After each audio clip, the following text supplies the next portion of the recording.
Good evening दोस्तों। हम पिछली क्लास में फोर्थ क्वेश्चन तक हमने बात की थी। आज हम फिफ्थ क्वेश्चन लेकर आए हैं। गणित का हाफ ईयरली का पेपर है जोधपुर ग्रामीण। तो उसमें क्वेश्चन है बहुपद की घात है 3y minus Y square minus 4। ये हमारा बहुपद है। इसके अंदर देखो आपको ये अधिकतम घात कितनी है बहुपद की, इसकी 2 घात। यहाँ पर y की घात कितनी है 1, यहाँ पर है 2। तो सबसे बड़ी घात कौन सी है 2। यानी जो अधिकतम घात होती है बहुपद की वही बहुपद की घात कहलाती है। तो ये अधिकतम घात है 2, अधिकतम घात कितनी हुई 2, इसीलिए इसे द्विघात बहुपद कहते हैं।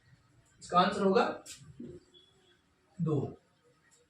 6 क्वेश्चन है बिंदु -2,3 किस चतुर्थांश में है। आपने इसके बारे में पढ़ा होगा। चतुर्थांश 4 होते हैं, प्रथम चतुर्थांश, द्वितीय, तृतीय और चतुर्थ। ये 4 चतुर्थांश होते हैं। इसके अंदर जो फर्स्ट चतुर्थांश होता है उसके अंदर x भी प्लस होता है और y भी प्लस होता है, दोनों प्लस प्लस। सेकेंड चतुर्थांश में x होता है माइनस का और y होता है प्लस का। थर्ड चतुर्थांश में x भी माइनस का और y भी माइनस का। और जो चतुर्थ चतुर्थांश है उसके अंदर x होता है प्लस का और y होता है माइनस का। तो आपको इसके बारे में ध्यान होना जरूरी है कि ये किस चतुर्थांश में स्थित है। तो देखो x -2 है, माइनस का x माइनस का कहाँ होता है द्वितीय चतुर्थांश के अंदर, ये रहा। और y प्लस है, ये रहा y प्लस।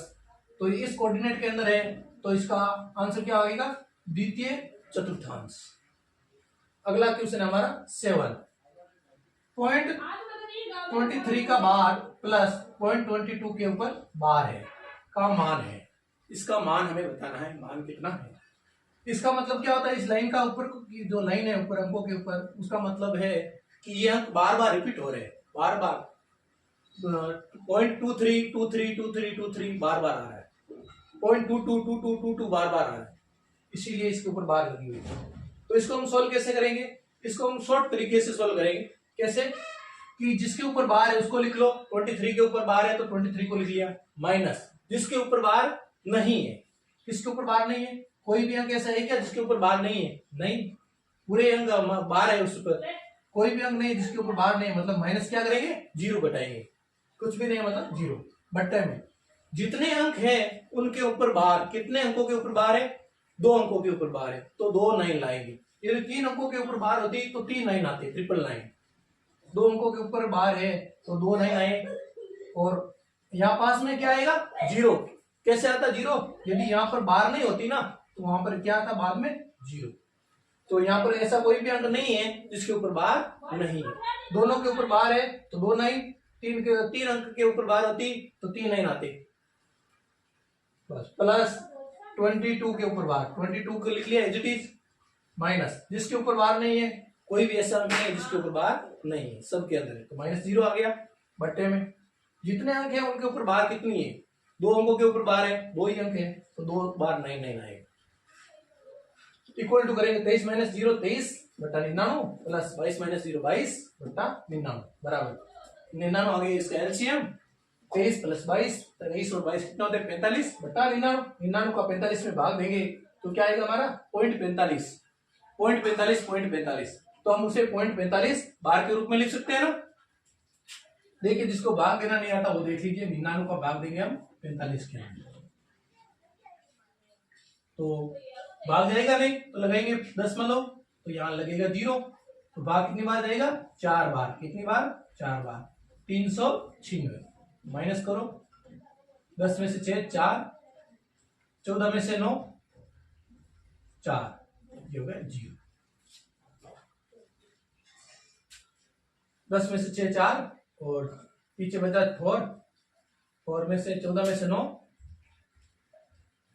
5 आएगा ना 54।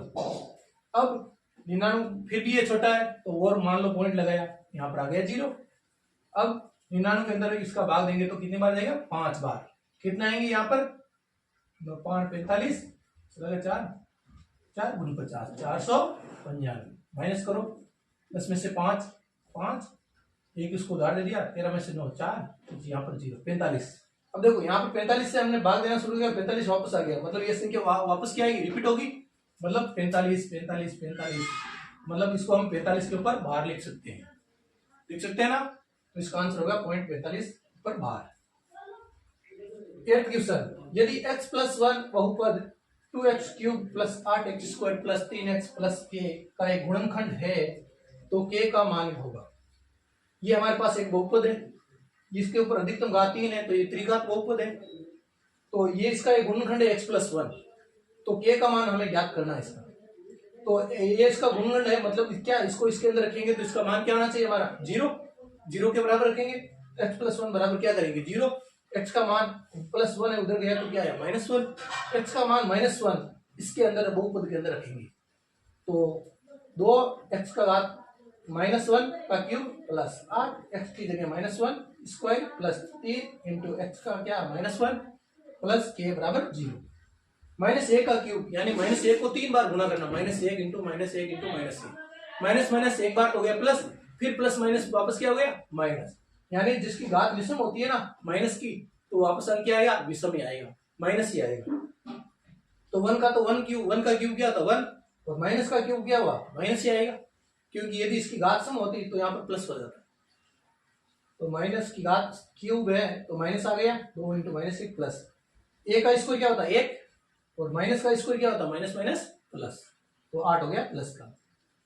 3 इंटू -1 -3 प्लस के बराबर 0।